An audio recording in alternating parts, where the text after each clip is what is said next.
The video plays. The car that the Winter Soldier forced off the road crashes into a tree. Tony watches, his posture stiffening. Laila, standing near Steve, folds her arms, not sure what she's about to see. On screen, the driver lies on the ground beside the car. It's Howard Stark. "Help my wife, please, help," Howard pleaded, blood running down his face. The Winter Soldier walked over and hoisted Howard up by his hair. Layla's eyes widened, the colour draining from her face as recognition set in. "Sergeant Barnes," Howard choked. "Maria!" Howard's wife's voice cried from the car. Layla's voice was barely a whisper. "Steve, tell me that isn't..." Steve didn't meet her eyes. In the footage, the Winter Soldier slammed his metal fist into Howard's face. Howard slumped lifeless into the driver's seat. Layla's hand went to her mouth in horror. No, she muttered, stepping back. "You never told me this." Steve turned toward her, guilt etched into every line of his face. "Layla, you knew?" she demanded, voice sharp, but hurt threaded through every syllable. "You knew and you didn't tell me." Before Steve could answer, Maria's strangled cries filled the room as the Winter Soldier gripped her throat, killing her without hesitation. Tony's breathing hitched, grief etched across his features. Layla could only stare at the screen, frozen, her stomach twisting into knots. On screen, the Winter Soldier aimed a gun at the surveillance camera. The footage cut to black. Steve took a half step toward Tony. "Tony!" Tony turned toward him, eyes wet. "Did you know?" Steve's voice was quiet. "I didn't know it was him." "Don't bullshit me, Rogers. Did you know?" Tony's voice cracked with rage. Steve hesitated, then said, "Yes." Layla felt her chest tighten. "Steve," she whispered, shaking her head, but her voice was drowned out as Tony re-engaged the Iron Man helmet and punched Steve to the floor. Chaos erupted. Tony deflected Bucky's gunfire, disarming him. Layla instinctively reached for her pistols, but Steve threw her a sharp look. "Stay back," Steve barked. "Like hell, I'm staying back," she started, but Iron Man slammed into Bucky, sending both of them across the chamber. Steve's shield hit Tony, giving Bucky a second to break free, but Tony shoved Steve aside, shackling his ankles. Layla darted forward, firing a shot at the ceiling to drop sparks and debris into Tony's line of sight. It barely slowed him. Tony lifted Bucky and slammed him against a machine. A rocket blast shook the chamber, sending them tumbling down a level. "Get out of here!" Steve shouted to Bucky. Iron Man fired, missing by inches. Steve landed in front of him, blocking the way. "It wasn't him, Tony. Hydra had control of his mind," Steve insisted. "Move!" Tony growled. "It wasn't him," Steve yelled. The fight tore through the facility.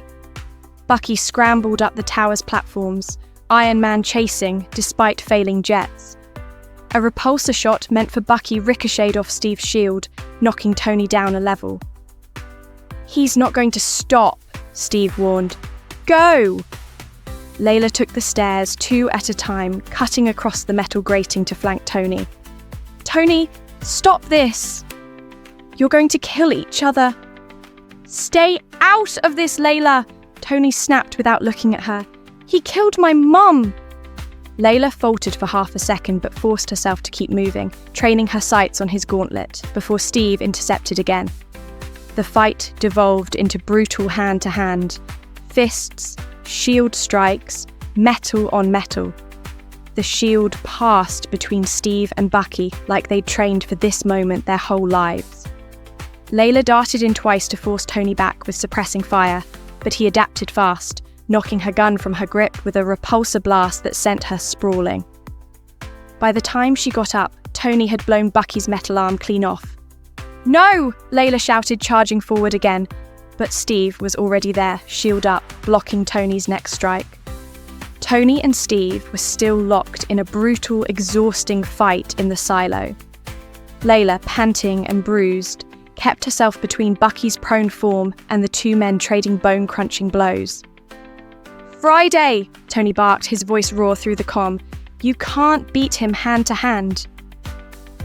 "Analysing his fight pattern," Friday replied. Steve landed hit after hit, but the HUD in Tony's helmet flashed red. "Countermeasures ready," Friday confirmed. "Let's kick his ass," Tony growled, snatching Steve's shield and flinging it across the chamber. He followed it with a repulsor blast that sent Steve tumbling head over heels. "Steve!" Laila shouted, starting forward, but Bucky's weak grip on her wrist made her freeze. "Don't!" Bucky rasped. Steve got back up, but Tony blocked his punches and hit him with another blast, forcing him to his knees right in front of Bucky. "He's my friend," Steve said, voice hoarse. "So was I," Tony bit out before punching Steve hard and sending him skidding toward the gaping holes in the wall. "Stay down. Final warning," Tony ordered. Steve staggered to his feet, blood dripping down his face, shoulders rising and falling with each laboured breath. He raised his fists. "I can do this all day." Layla's voice cracked as she yelled, "Steve, stop! This isn't worth killing each other over." But neither man listened. Tony raised his palm to fire. Bucky grabbed his leg, forcing Tony to spin and kick him across the face. The impact made Laila flinch. Steve seized the opening, grabbing Tony and heaving him over his head before slamming him into the ground. He rained punches down, bashing the helmet off with his shield, then brought the shield down hard into the suit's core. Sparks erupted. Tony's eyes widened in horror, his breathing ragged as he looked up at Steve. Blood streaked both their faces. Steve's gaze flicked to Tony, then to Laila, who stood frozen, one hand clamped over her mouth. Finally, Steve shut his eyes, letting his arm drop. The shield remained embedded in the suit's chest plate. When Steve struggled upright, he pulled the shield free and stepped away. Laila hurried to Bucky's side, crouching to help him up.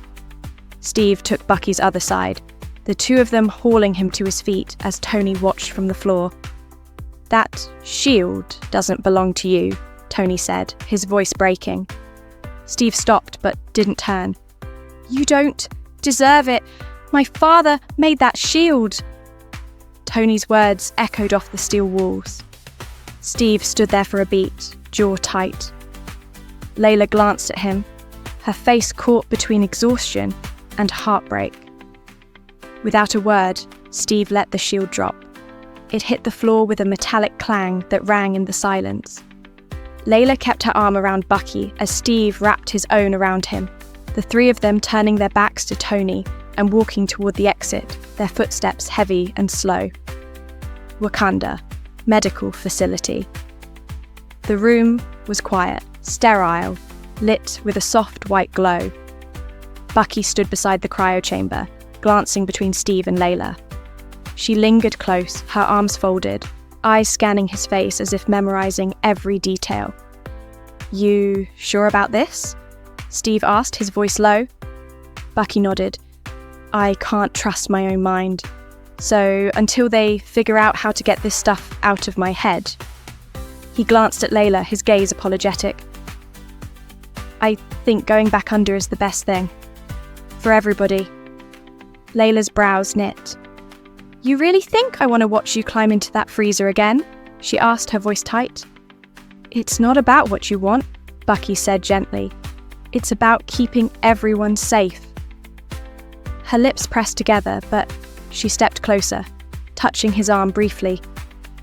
"Then, you'd better keep your promise and come back," she murmured. "I will," Bucky replied before stepping into the chamber. The glass slid closed with a soft hiss, the frost beginning to swirl. Laila took a step back, her hands curling into fists as Bucky's eyes slowly shut. Steve stood at the window, watching until the cryo process was complete. Laila stood beside him, silent for a long moment. "Thank you for this," Steve said when T'Challa approached. "Your friend and my father," T'Challa said evenly, They were both victims. If I can help one of them find peace...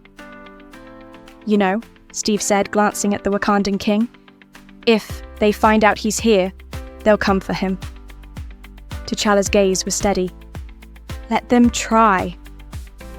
Laila finally spoke, her voice quiet but firm.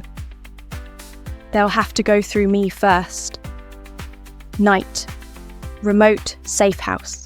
Somewhere far from Wakanda. The air was cold. The sound of crickets steady outside. The dim glow of a single desk lamp lit the small room where Laila sat at a battered wooden table, turning a half-empty mug of coffee in her hands. Steve leaned against the doorway, watching her. He'd been waiting for this moment since they left Wakanda, the moment she'd finally talked to him about it. You've been quiet since we left, Steve said, his voice low, almost tentative. Have I? Laila asked without looking up, her tone flat. You have that look, Steve said, stepping into the room slowly. The one where you're thinking too much and not saying enough. Laila gave a short, humourless laugh. That's funny coming from you, Mr. Bury it all and call it leadership, she replied, her eyes still fixed on the mug. Steve pulled out the chair opposite her and sat down, resting his forearms on the table. Laila? He began, but she finally lifted her gaze to his, and the weight in her expression made him stop mid-sentence. You should have told me, Steve, Laila said quietly, but there was an edge to her voice that cut deeper than if she'd shouted. I know, Steve admitted, meeting her eyes. No, I don't think you do, Laila replied, setting the mug down with a soft clink. You let me stand there, fight beside him, defend him, believe in him, without knowing what he'd done. And I found out by watching a damn video. Steve leaned forward, elbows on the table, his voice earnest. It wasn't about hiding it from you. It was about not letting it change the way you saw him. Her laugh was sharp and humourless this time. It changed the way I see you, she said. Steve's shoulders tensed. That hit harder than any blow he'd taken from Tony. He looked down at his hands, flexing them slowly before speaking again. I was trying to protect... Stop! Laila interrupted, holding up a hand. Just stop. I don't want the speech. She leaned back in her chair, folding her arms tightly across her chest. I get why you did it, but that doesn't mean I can just go back to trusting you like nothing happened. Steve nodded slowly, the movement heavy. So, what now? He asked. I need a break, Steve, Laila said after a long silence. A few months? No running into danger together. No Cap and Laila against the world. Just space. Steve's jaw tightened as he stared at her. We're on the run, Laila. I don't exactly have the luxury of... You'll survive without me glued to your side for a while, she said, pushing her chair back and rising to her feet. You figure out how to earn my trust back. Then maybe we talk.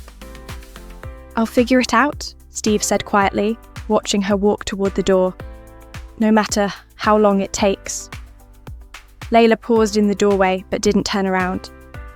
For your sake, she said, her voice low but steady. I hope you do.